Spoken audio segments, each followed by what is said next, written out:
This is Mindset for Success with your host, Dr. Leslie Knudsen. Each week, she will interview women entrepreneurs to explore the unconscious psychological struggles they faced as they build their businesses and how they overcame them. Here's your host, Leslie Knudsen.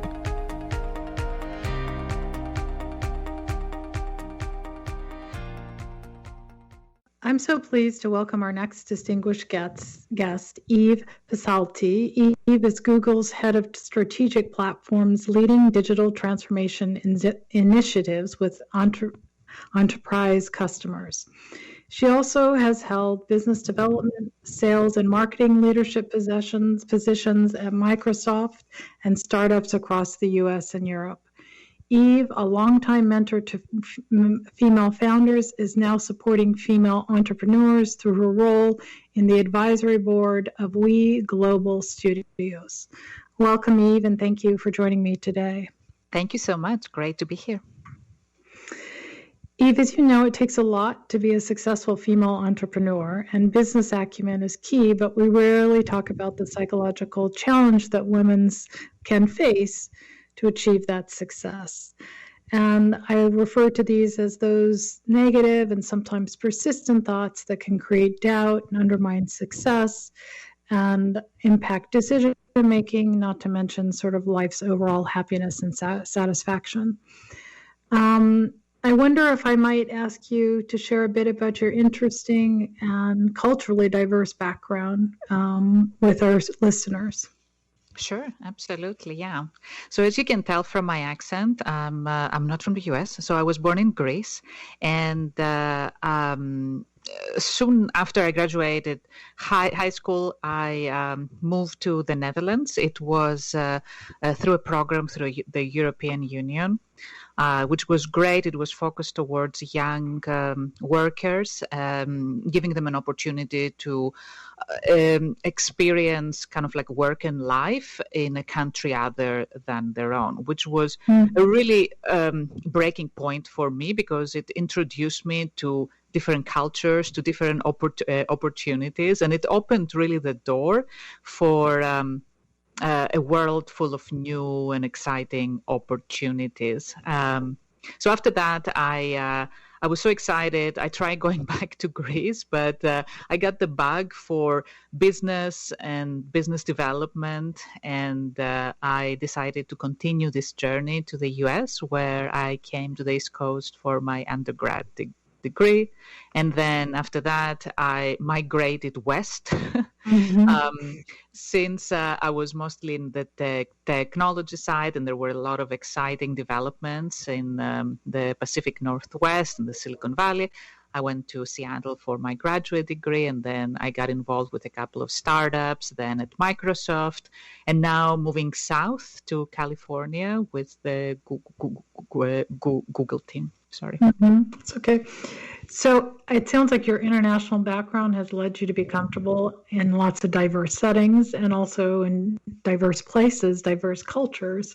Tell me, was there any sense of risk about leaving home, leaving Greece and coming out to the U.S., or was it just sort of an exciting adventure and sort of easy to look forward to? I think it was at the end of the day, there's always a sense of fear of the unknown because you don't know what you don't know in most cases. Sure. But I think in my case, ambition and kind of like a strong sense of an entrepreneur mindset really pushed me forward. And I say entrepreneurship or entrepreneur mindset, really underscoring the fact that I'm not really an entrepreneur in the common sense. I don't have my own business, but I think it's more about the attitude and the approach to thinking, how one really actively seeks opportunities, change, and really is driven towards kind of like, innovation or continuous learning. So I think kind of like my strong curiosity and my quest for change and for innovation is kind of like winning out the fear that comes with anything new. And where does your long-term obvious self-confidence fit in with being able to take on new challenges, new countries, new cultures? How does that also override the fear of doing something different? I think it starts with really being in tune with my own passion. So whether I do it as my work or as part of my volunteering kind of like support, I have, as I said, an affinity for business. I'm attracted to understanding business models, expanding to new audiences, markets, kind of like seeing how things work, what are the gaps in, the current markets, and how can we really bring new ideas to life. So I think that's kind of like, I think to the extent that, we're really following a certain passion of ours, I think we are naturally gravitating towards really exploring our possibilities. And when we fail, which, of course, this is part of the game, I think it's less interpreted as a setback, but it's more about what we've learned from it and how can we use that in our next step. Mm-hmm. Have you ever felt like you didn't fit in, whether it was moving to the Netherlands or moving to the East Coast or moving out west? Oh my God, all the time. Every single time. And I would say every single day, because it's not only about the geographical move or the cultural change. Right. Every day at work, I think or almost every day, I feel like I'm not qualified or I don't belong there, or, should I be at the same table? And in the beginning of my career, actually, it was so kind of like intense that even in cases where I was presenting to a large group of like stakeholders, I was not sitting at the table, but I was sitting on the side, kind of like, on the chairs around the perimeter of the room. So definitely, I think I don't know, like I can't speak for others, but I definitely struggle. I go on either side of the pendulum, feeling really strong and very confident, feeling like I really don't belong there, and struggling to, make my voice heard. And when I get stuck, the way that I kind of like, get myself unstuck is to actually kind of like stop and separate what I'm feeling with what is actually going on. Because a lot of times I think it's called the ladders of inference or something like that. I think I've read it in a book. But we make kind of like, a lot of assumptions in our heads.